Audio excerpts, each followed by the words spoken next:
Undoubtedly, My 600-Pound Life is one of our time's most dramatic and crude reality TV shows. Since premiering in 2012, the TLC show has featured dozens of morbidly obese patients as they undertake a weight loss journey, usually facing many obstacles along the way. It's not hard to become disheartened by the many difficult situations with which 600-pound life patients struggle. Yet some of the dramatic stories are contrasted by the patients' positive outcomes, often achieved under the guidance of Dr. Nauzer. So, what are the most dramatic but successful cases in My 600-Pound Life, and where are those patients now? Keep watching to find out. One of the most disheartening stories featured in My 600-Pound Life was that of Tanisha Cleveland. From Silsbee, Texas, she appeared in the show's 5th season, in which she revealed her tough story of developing a food addiction, which involved going through many childhood traumas and abuse. Tanisha started with a weight of 588 pounds, gaining more over time as she struggled to comply with Dr. Now's instructions and medical advice. The show saw her quitting her weight loss journey and returning, only to leave the program again and return a third time before she would lose 119 pounds in over 2 years. Though not much is known about Tanisha's whereabouts and at what stage she's at with her weight loss path, it's clear that she's made an effort to keep going, even after deeming her goals impossible on several occasions.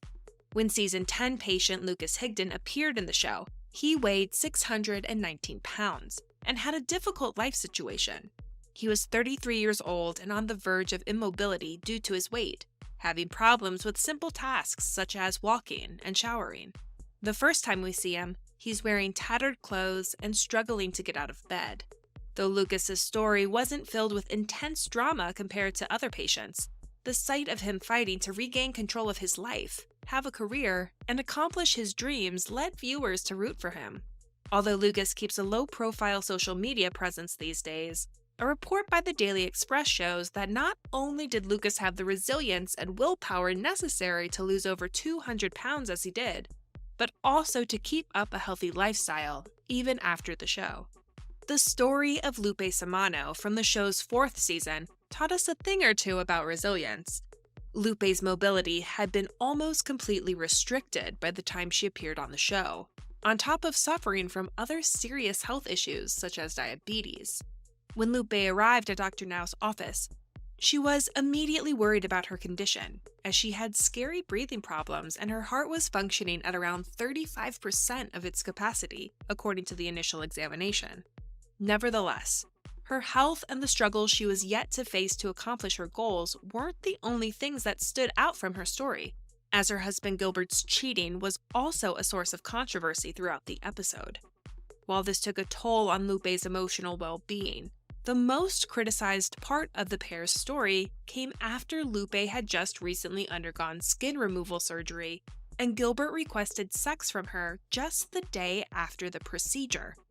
This resulted in the infection of her sutures and added another layer of distress for Lupe. Fortunately, by the end of the episode, the audience was relieved to see that not only was Lupe advancing in her weight loss journey, but had left Gilbert for good, too. The Washington-based sister twins, Brandi and Kandi Dreier, had a dramatic story from the beginning. Growing up, the sisters lacked the support of their parents, who had anger issues and addictions, leaving the girls to find comfort only in their grandparents and with each other. Though their mom was able to quit drugs, her alcoholic tendencies made things very difficult and dangerous for the girls. As the sisters recalled during their episode, they suffered from bullying at school and only found a sense of comfort consuming food. The pair gained weight at the same pace and for the same reasons, with Brandi weighing 587 pounds and Kandi 602 pounds by the time they were 29 years old. As one of the sisters affirmed in the introduction to their episode, it was difficult to fight not only for her own life, but for her sisters too. As Brandi and Kandi advanced in their weight loss journey, received emotional and financial support from their grandmother, Kandi suffered from a pulmonary embolism during her weight loss surgery, leaving no option but to induce her into a coma for around a week. Despite the setback, Kandi and Brandi achieved their weight loss goals. Nowadays, Brandi has 2 children and is married, while Kandi shows herself very happy on social media. The surname Asanti doesn't bring good memories to loyal fans of My 600-Pound Life. In the show's 5th season, the brothers Steven and Justin became patients of Dr. Now, and viewers were up to a wild time when the episode slowly uncovered the issues inside the family.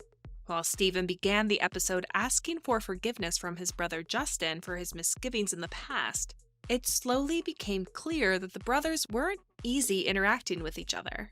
Nonetheless, the biggest source of controversy in the episode was Steven, as he not only disrespected Dr. Now, the clinic personnel, and even his family, but also unveiled his drug and mental issues.